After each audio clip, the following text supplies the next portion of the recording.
गली मारे तय छलानी रे करेला पान। हाय रे गोंदा फूल आगी लगा थे तोर जवानी। गली गली मारे तय छलानी रे करेला पान। हाय रे गोंदा फूल आगी लगा थे तोर जवानी।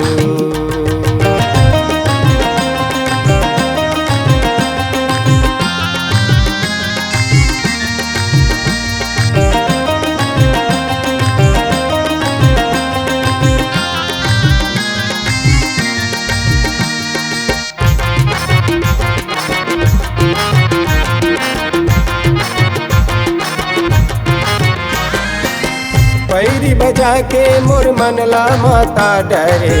हंस के मुचिर मुचिर जिला जला डरे। पैरी बजा के मोर मनला माता डरे। हंस के मुचिर मुचिर जिला जला डरे। हंस के मुचिर मुचिर जिला जला डरे। देख के मुँह माया थे पानी रे करेला पान। हाय रे गोंदा फूल आगी लगा थे तोर जवानी। गली गली मारे तय छलानी रे करेला पान। हाय रे गोंदा फूल आगी लगा थे तोर जवानी।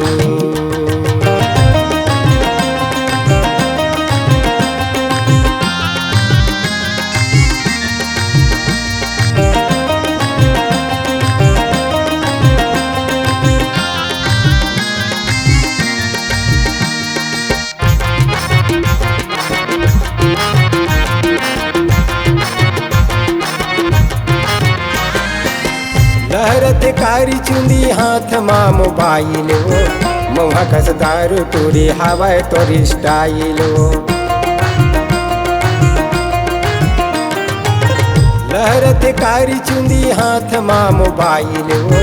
मुँह कस दारू टूरी हवा तोर स्टाइल हो। मुँह कस दारू टूरी हवा तोर स्टाइल हो। दिखत छियाम कस चानी रे करेला पान। हाय रे गोंदा फूल आगे लगा थे तोर जवानी। गली गली मारे तय छलानी रे करेला पान। हाय रे गोंदा फूल आगे लगा थे तोर जवानी।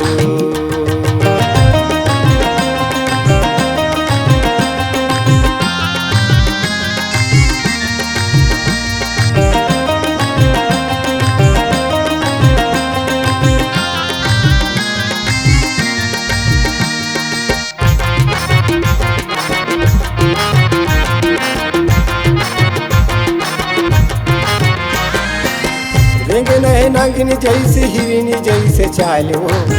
चर चहे गली गली गाँव माँ बवालो।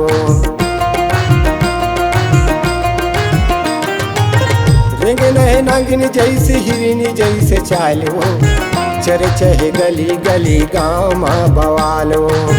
चर चहे गली गली गाँव माँ बवालो। बनते सबके दीवानी रे करेला पान। हाय रे गोंदा फूल आगी लगा थे तोर जवानी। गली गली मारे तय छलानी रे करेला पान। हाय रे गोंदा फूल आगी लगा थे तोर जवानी। गली गली मारे तय छलानी रे करेला पान।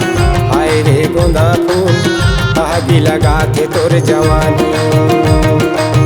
गली गली मारे तय छलानी रे करेला पान।